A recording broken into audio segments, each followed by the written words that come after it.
Hello friends, welcome to I exam B. I am Sushil Rakde, ex manager Reserve Bank of India. ये news आप सब लोगों ने पढ़ी होगी। देखो, जब आप बैंकिंग एग्जाम का प्रिपरेशन कर रहे हैं जो मतलब क्लर्क लेवल पे है या पीओ लेवल पे है, तो वहाँ पर ना ऐसी जानकारी रखना जिसको हम इंफॉर्मेशन कहते हैं या फैक्ट जो टाइप का होता है, वो एक तरीके से ठीक है। लेकिन जब आप हायर लेवल एग्जाम का प्रिपरेशन करते हैं, जैसे आरबीआई है, नाबार्ड है, सेबी है, आईआरडीए है, पीएफआरडीए, यूपीएससी, स्टेट पीसीएस, वहाँ पर थोड़ा आपको उसके पीछे का लॉजिक या रैशनल भी पता होना चाहिए। तो यहाँ पर दो तीन स्टूडेंट्स ने मुझे क्वेश्चन पूछा कि सर, डॉक्टर पात्रा जो है, माइकल पात्रा सर, ये तो आरबीआई ग्रेड बी ऑफिसर इन्होंने ज्वाइन किया था, और अगर ये रिटायर हो रहे हैं तो इनके जगह पे कोई जो इंटरनल ऑफिसर होता है, जैसे आपको पता है ईडी होते हैं आरबीआई में, एग्जीक्यूटिव डायरेक्टर, उनको इनके जगह पे प्रमोशन क्यों नहीं दिया गया। तो ये तीन लोगों ने मुझे ये क्वेरी पूछी है। तो इसका मैं पीछे का लॉजिक आपको बताता हूँ। इस टाइप के क्वेश्चन कुछ कुछ स्टूडेंट्स को, कैंडिडेट्स को आरबीआई ग्रेड बी के इंटरव्यू में पूछा जा सकता है। ठीक है, तो आपको ये बात पता होनी चाहिए। और जो इंटरनल प्रमोशन होता है आरबीआई का, असिस्टेंट से ग्रेड ए से ग्रेड बी, वहाँ पे भी इस टाइप के क्वेश्चन पूछे जाते हैं, क्योंकि वो इंटरनल प्रमोशन के लिए भी काफ़ी सारे स्टूडेंट्स मुझसे हेल्प इंटरव्यू के लिए लेते हैं।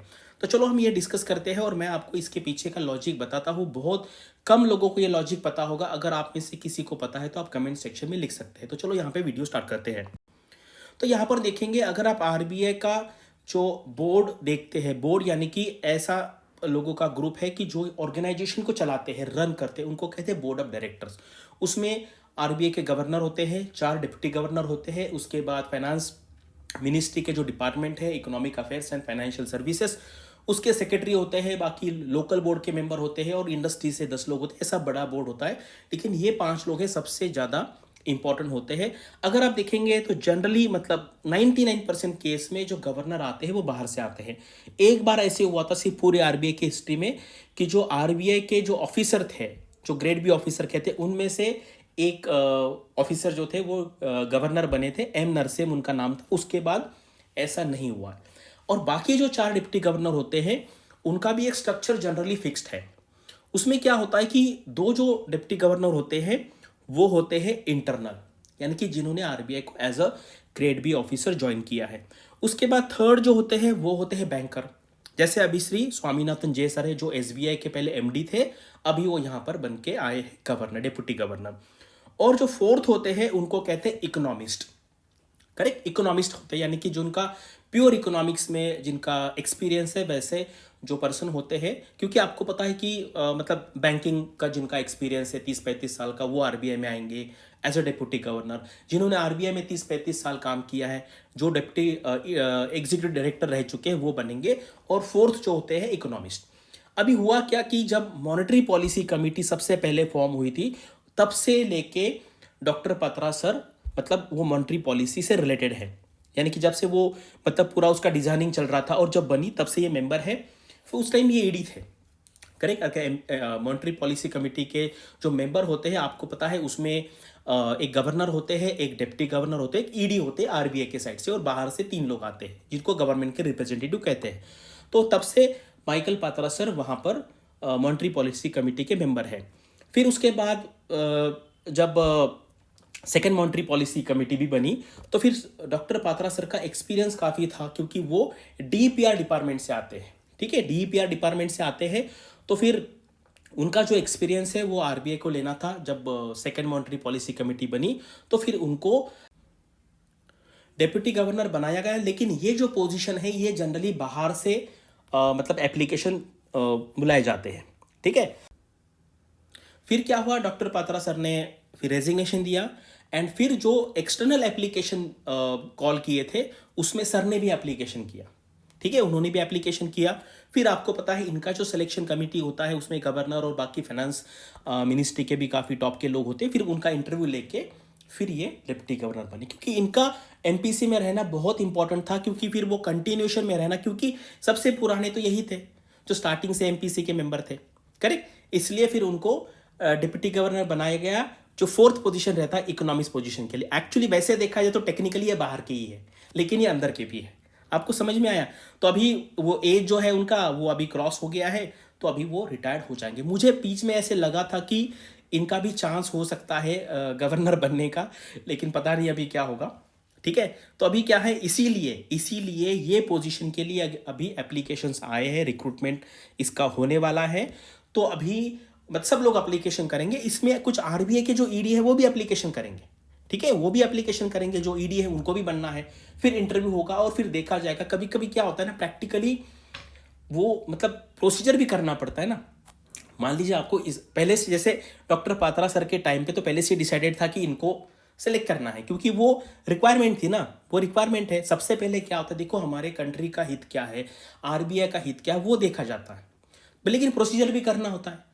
अदरवाइज विदाउट प्रोसीजर अगर किसी को सेलेक्ट किया गया तो फिर वो क्या कहते हैं उसको, फिर कोई कोर्ट केस भी कर देगा। तो इसलिए लेकिन इनका सिलेक्शन करना बहुत ज़रूरी था और ये सबको पता था। ऐसा नहीं है कि भाई ये बहुत सीक्रेट बात है, ये सबको पता है, ठीक है। अभी क्या होगा, अभी सर रिटायर हो जाएंगे। मुझे बीच में लगा था कि यार इनका मतलब गवर्नर बनने का चांस है, लेकिन अभी पता नहीं। जनरली क्या होता है ना, आरबीआई के गवर्नर बहुत क्रूशियल पोजीशन है। जनरली ऐसे आईएएस ऑफिसर्स आते हैं जो जिन्होंने फाइनेंस मिनिस्ट्री में काम किया है, एज अ फाइनेंस सेक्रेटरी काम किया है, और वे गवर्नमेंट के क्लोज है। गवर्नमेंट के क्लोज है यानी कि जो गवर्नमेंट का सुनेंगे।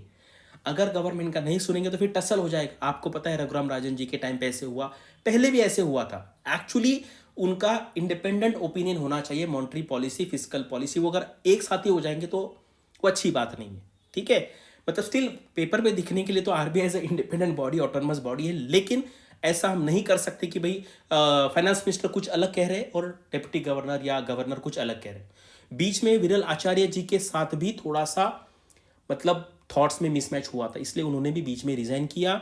फिर बाद में जो उर्जित पटेल थे उन्होंने भी रिजाइन किया, क्योंकि क्या है, जो आरबीआई के गवर्नर है, डिप्टी गवर्नर है, उनको 99% केस में गवर्नमेंट का सुनना पड़ता है। अभी आपको पता चल गया, दो ऑफिसर्स होंगे, डिप्टी गवर्नर्स होंगे, वो आरबीआई से रहेंगे, जिन्होंने आरबीआई ग्रेड बी जर्नलिस्ट में ज्वाइन किया था, ठीक है। फिर थर्ड होते हैं वो बैंक से आते हैं, यानी कि इन्होंने as a bank PO join किया, अभी इन्होंने एसबीआई पीओ ज्वाइन किया था। और फिर फोर्थ आते हैं इकोनॉमिस्ट, जो बाहर के इकोनॉमिस्ट होते हैं, लेकिन इनके केस में, डॉक्टर पात्रा सर के केस में, वो इंटरनल ही इकोनॉमिस्ट थे, उनका यहाँ पे सिलेक्शन। और मैं आपको ये भी दिखाऊंगा कि पहले ऐसे कौन कौन से डिप्टी गवर्नर थे, ये अलग अलग पोजीशन पे आए थे, ठीक है। चलो अभी देखो, अभी जैसे ये स्वामीनाथन सर बैंकर हैं, इसके पहले बैंकर कौन थे, सी एम के जैन सर बैंकर थे, इसके पहले मुंद्रा सर बैंकर थे, उसके पहले डॉक्टर केसी चक्रवर्ती बैंकर थे। मैं इस टाइम पे आरबीआई में था, इस टाइम पे मैंने एक्चुअली 12 में ज्वाइन किया था और 15 में मैंने रिजाइन किया। तो मैं जब आरबीआई में था तब डॉक्टर केसी चक्रवर्ती आरबीआई में डिप्टी गवर्नर थे। तो ये हो गए 4 जो बैंकर थे, यानी कि जिन्होंने बैंक पीओ ज्वाइन किया था उस टाइम पे। उसके बाद इकोनॉमिस्ट कौन है, डॉक्टर पात्रा सर इकोनॉमिस्ट है। उसके बाद इसके पहले doctor Viral Acharya sir economist थे। अगर आपको पता नहीं होगा ये बात, तो इनके बारे में एक इंटरेस्टिंग बात बताता हूँ। जेई के एग्जाम में ये ऑल इंडिया 5th रैंक था इनका, आईआईटी जेई में ऑल इंडिया रैंक 5, ठीक है। उसके पहले उर्जित पटेल सर ने आरबीआई ज्वाइन किया था as a deputy governor economics position पे, ठीक है। इनके पहले डॉक्टर सुबीर गोकर्ण सर, ये इकोनॉमिस्ट थे जो डिप्टी गवर्नर थे। तो आप फीडबैक दीजिए कि कैसे लगी आपको ये इन्फॉर्मेशन, करेक्ट। मतलब ये क्या है ना, ये थोड़ा इंटरेस्ट होना चाहिए। मुझे बहुत इंटरेस्ट है इसके बारे में। जब मैं एमबीए कर रहा था तब से मुझे सारे डिप्टी गवर्नर पता थे, मैं उनके स्पीचेस पढ़ता था। उसके बाद ये सारे जो डिप्टी गवर्नर हैं उनकी हिस्ट्री पता थी। अभी मैं आपको एक क्वेश्चन पूछता हूँ, उसका आंसर आपको कमेंट सेक्शन में देना है कि आरबीआई के यंगेस्ट डिप्टी गवर्नर कौन थे, ठीक है।